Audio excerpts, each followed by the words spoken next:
Are you filming me putting the microphone on? Or eating a bagel?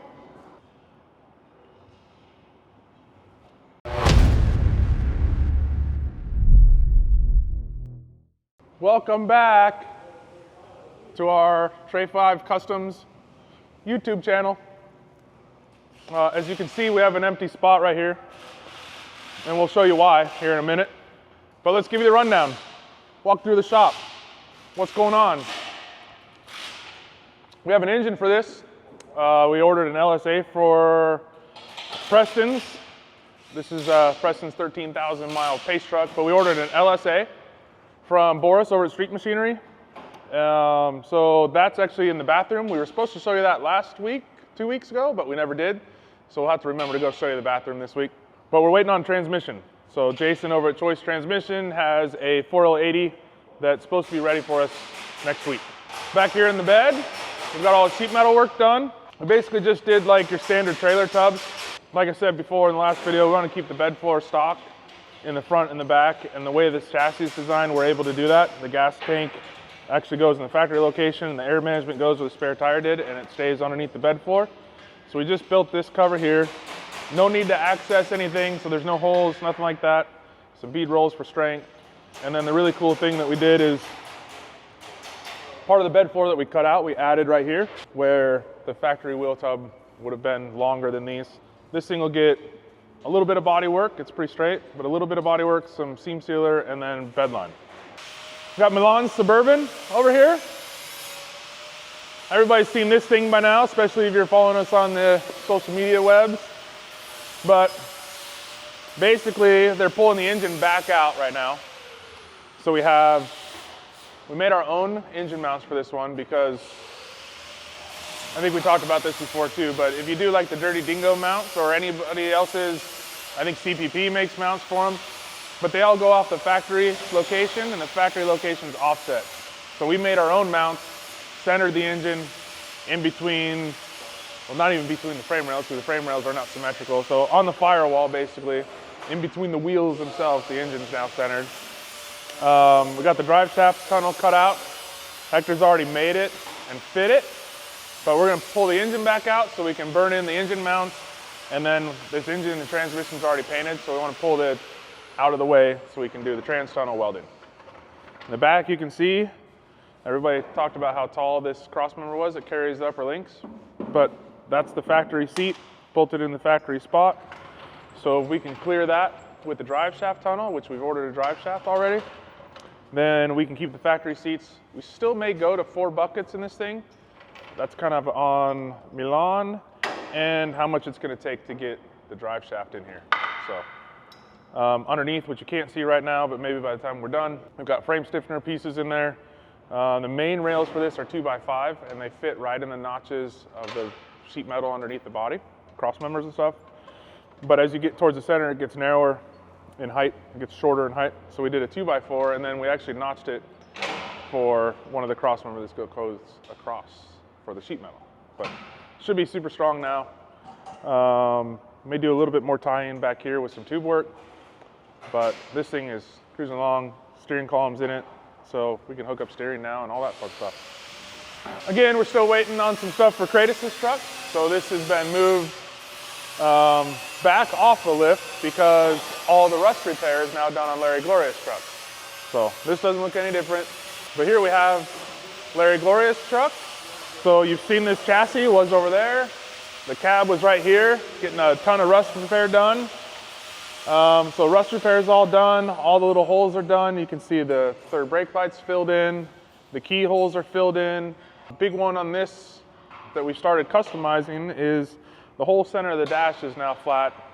So no more dip for the key and the AC controls and the cigarette lighter. No more vent in the middle there. And the plan is to put one of the big 10-inch screens right in the center. And then we ordered Dakota Digital gauges, the Ring Brother bezel, and the Ring Brothers glove box door. So this thing should be pretty neat. But right now, the body's back on. We've got to order the drive shaft for this, and we'll figure out how much of the rear we've got to cut out for the carrier bearing and the drive shaft.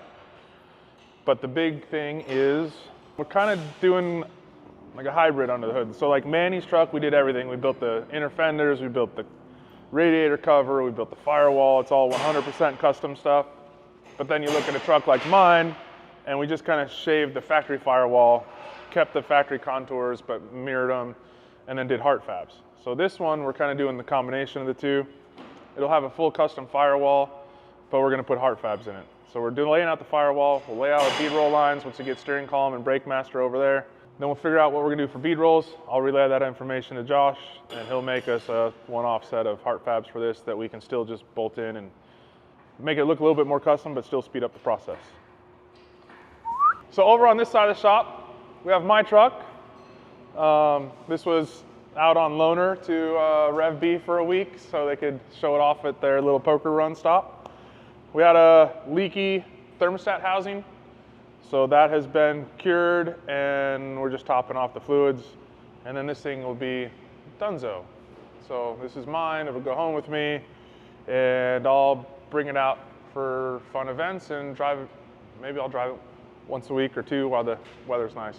Chef's Tahoe, it rained the last couple days, which is always cool when it rains, because why is this cooler even on? I'm gonna turn this off.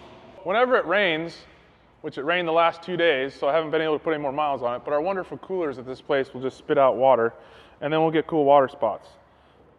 So the good thing is I know a guy, and he's actually here right now, so I'll tell him about it, and we'll get this cleaned up before it leaves water spots.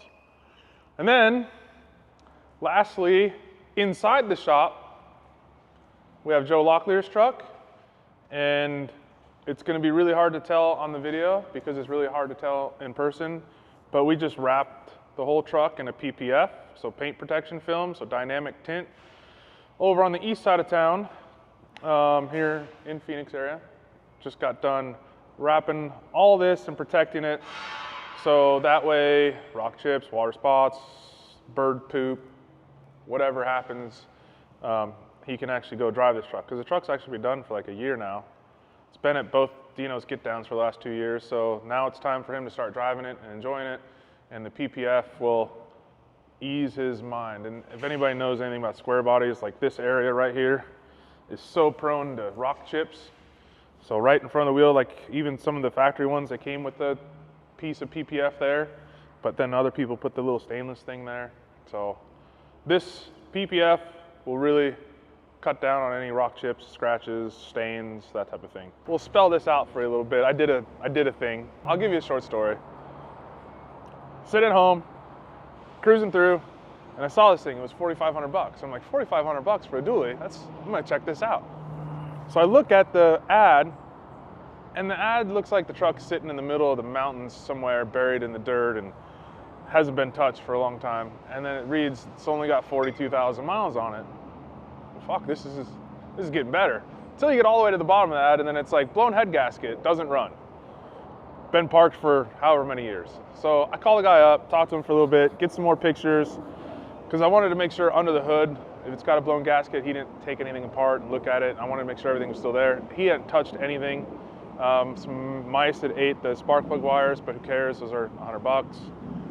So I figured I'd get it back here, do the head gasket, get it running and driving, and then figure out if it's something I want to keep or if it's something I just want to flip, because all the other ones I was looking at on Marketplace and Craigslist were 12 to 18,000 bucks, and they had 3 times the miles. So I figured I'd get it, fix it, and then make up my life choice if I want to build it or not. But now I figured it'd be easier for me to do the head gasket if I just pull the engine out of the truck, and then it'll tell me if mice ate anything else that's hiding behind the engine. So it kind of kills a couple birds with one stone. Everything on this truck came apart so easy. Like, I didn't break a wiring clip until like the last one that was underneath the truck. But no wiring clips on the engine were broken. No bolts or studs or nuts or nothing stripped, nothing broke. It came apart so easy, and I was so pumped about it. We take out the valve covers, everything's still looking good. We pop off the first head, and number 2 cylinder is just wasted. Like, the piston was disintegrated. It's still sitting in here. We'll go look at it. And then we're like, oh, well, hopefully cylinder walls are fine. Nope, rod went right through the cylinder wall on the inside of the engine into the coolant passage, which is why there was all that water in the oil pan. Maybe the guy that I bought it from was truthful. It does have a blown head gasket. It did have a blown head gasket, which is probably how water got in the cylinder. but then that led to hydrolock, boom, bad stuff. So pulled the engine out before lunch, took it over to the machine shop. They're checking out the engine right now. He's gonna see if he has another block. So that would be best case scenario, put a new block in it, machined, decked, rebuild the heads, put as much new parts in there as we need to, but it's only a 40,000 mile truck, so we might be able to get away with a bunch of stuff. And if we can't find a new block, then maybe we'll sleeve this block and put it back in, but I wanna keep this thing as simple as possible. But as everything I do, it spirals out of control. So now I've kind of made the commitment, I'm gonna build the truck. We went and met with Mike over at Michael's Truck Works to get some wheels. We've already ordered Michigan Metal Works control arms. And the cool thing is we're gonna do Frank's dually, which is that Pace Truck one that you saw in the last video, plus my dually, plus our customer Shane that has that twin turbo C10, the red one. He just bought a dually, so we're gonna do all three of them back to back to back to back. Hopefully show up to Dino's next year with 3 dualies, all OBS, and all pretty cool.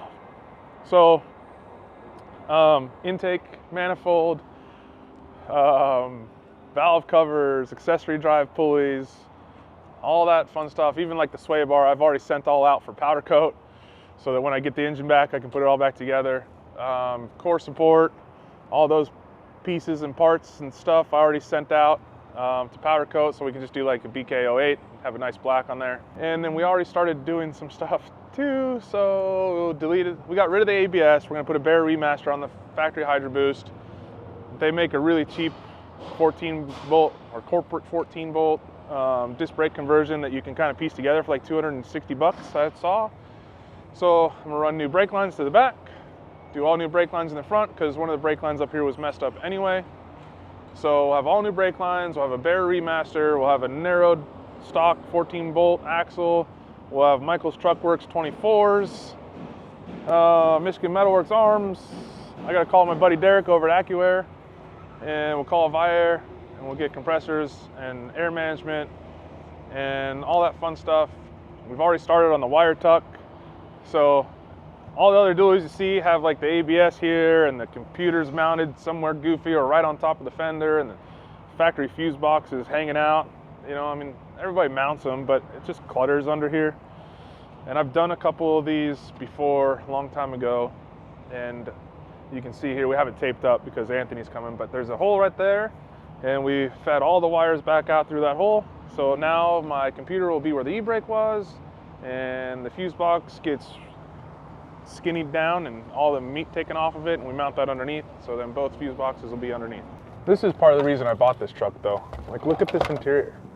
I mean, yeah, carpet's stained a little bit, but compared to like my Suburban was trash compared to this.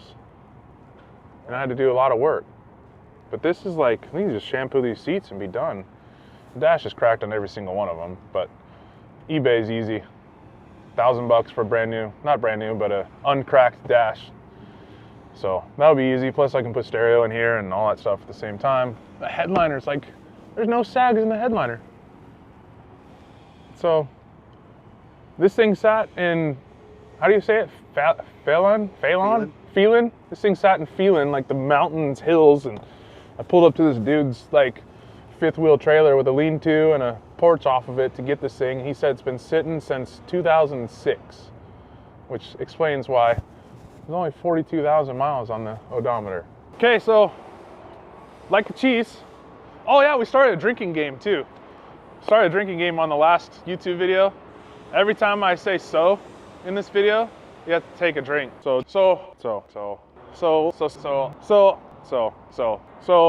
or a shot if you want to get wasted. So, take another drink. But this wasn't supposed to be a project. It's going to interrupt some stuff around here. But we got a new guy starting after the first of the year. Fingers crossed, somebody was impressed I could do that. So fingers crossed he shows up. We've already done some paperwork, so I'm pretty confident he's going to be here. I won't be here next week. Olin won't be here next week. So we'll have to catch up with you after the first of the year. So hope everybody has a great Christmas if you are a Christmas kind of guy, or a great Hanukkah, which I think is coming up to an end or already ended. But anyway, Happy New Year. Thank you guys for everything this year. everybody that I was going to point to this, but we didn't build this for anybody, but everybody we built something for this year, everybody that stopped by at all the shows this year, everybody that's got online and bought a koozie pack, you know? So couldn't do this without everybody. We could, but it wouldn't be as fun. So we can't do it without you guys, because if it wasn't fun, we won't be doing it. How's that loop around? Anyway, thank you guys for everything. Have a happy new year, and we'll catch you next year.